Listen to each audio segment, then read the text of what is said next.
ನಮಸ್ಕಾರ ವೀಕ್ಷಕರೇ, ಕರ್ನಾಟಕ ಸರ್ಕಾರದ ಗ್ಯಾರಂಟಿ ಯೋಜನೆಗಳಾದ ಯುವ ನಿಧಿ ಯೋಜನೆಯಡಿ ನಿರುದ್ಯೋಗಿ ಪದವೀಧರರು ಮತ್ತು ಡಿಪ್ಲೊಮಾ ಹೋಲ್ಡರ್ಸ್ ಪ್ರತಿ ತಿಂಗಳು ಆರ್ಥಿಕ ನೆರವು ಪಡೆಯಬಹುದು.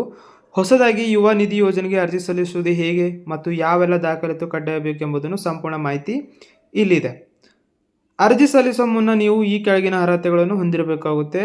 ಕರ್ನಾಟಕದಲ್ಲಿ ಉತ್ತೀರ್ಣರಾದ ಪದವಿ, ಡಿಗ್ರಿ ಅಥವಾ ಡಿಪ್ಲೊಮಾ ಮುಗಿಸಿರುವ ವಿದ್ಯಾರ್ಥಿಗಳು, ಪದವಿ ಅಥವಾ ಡಿಪ್ಲೊಮಾ ಮುಗಿದು ಕಳೆದ 6 ತಿಂಗಳ ಕಳೆದರೂ ಉದ್ಯೋಗ ಸಿಗದಿರುವ ನಿರುದ್ಯೋಗಿಗಳಿಗೆ ಯಾವುದೇ ಉನ್ನತ ಶಿಕ್ಷಣ, ಮ್ಯಾಟ್ರಿಕ್ ಡಿಗ್ರಿ ಅಥವಾ PG ಮುಂದುವರಿಸಬಾರದು. ಬೇಕಾಗುವ ದಾಖಲೆಗಳು: ಹೊಸದಾಗಿ ಯುವ ನಿಧಿ ಯೋಜನೆಗೆ ಅರ್ಜಿ ಸಲ್ಲಿಸುವ ಕೆಳಗಿನ ದಾಖಲಾತಿ ನಿಮ್ಮ ಬಳಿಗೆ ಇರುವುದು ಕಡ್ಡಾಯವಾಗಿದೆ. ಅಗತ್ಯವಿರುವ ದಾಖಲೆಗಳು: SSLC ಮತ್ತು PUC ಅಂಕಪಟ್ಟಿ, ವಯಸ್ಸು ಮತ್ತು ವಿಳಾಸ ದೃಢೀಕರಣವಾಗಿರಬೇಕು. ಮತ್ತು ಎರಡನೇದಾಗಿ ಪದವಿ ಮತ್ತು ಡಿಪ್ಲೊಮಾ ಪ್ರಮಾಣ ಪತ್ರ, ಕೊನೆಯ ಸೆಮಿಸ್ಟರ್ ಅಂಕಪಟ್ಟಿ ಹಾಗೂ ಡಿಗ್ರಿ ಸರ್ಟಿಫಿಕೇಟ್ ಬೇಕಾಗುತ್ತದೆ.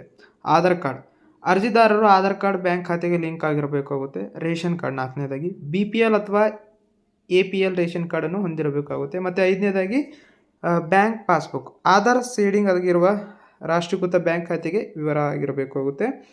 ಆರನೇದಾಗಿ ಆಧಾರ್ ಕಾರ್ಡ್ಗೆ ಜೋಡಣೆ ಆಗಿರುವ ಚಾಲ್ತಿಯಲ್ಲಿರುವ ಮೊಬೈಲ್ ಸಂಖ್ಯೆ ಬೇಕಾಗುತ್ತದೆ.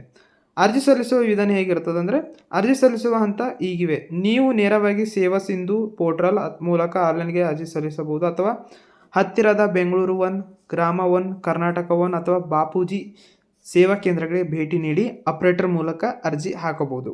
ಅರ್ಜಿ ಸಲ್ಲಿಸಿದ ನಂತರ ನಿಮಗೆ ಸಿಗುವ ಸ್ವೀಕೃತಿ ರಸೀದಿಯನ್ನು ಭದ್ರವಾಗಿ ಇಟ್ಕೊಳ್ಳಿ. ಸೊ ಈ ಮಾಹಿತಿ ನಿಮಗೆ ಉಪಯೋಗಿ ಅನಿಸಿದರೆ ತಪ್ಪದೆ ಲೈಕ್ ಮಾಡಿ ಮತ್ತು ನಿಮ್ಮ ಸ್ನೇಹಿತರೊಂದಿಗೆ ಹಂಚಿಕೊಳ್ಳಿ. ಸರ್ಕಾರದ ಮತ್ತಷ್ಟು ಯೋಜನೆಗಳ ಮಾಹಿತಿ ನಮ್ಮ ಚಾನಲಲ್ಲಿ ಸಬ್ಸ್ಕ್ರೈಬ್ ಮಾಡ್ಕೊಂಡ್ಬಿಡ್ರಿ. ಸೊ ವಿಡಿಯೋ ನೋಡಿದ್ದಕ್ಕಾಗಿ ಧನ್ಯವಾದ.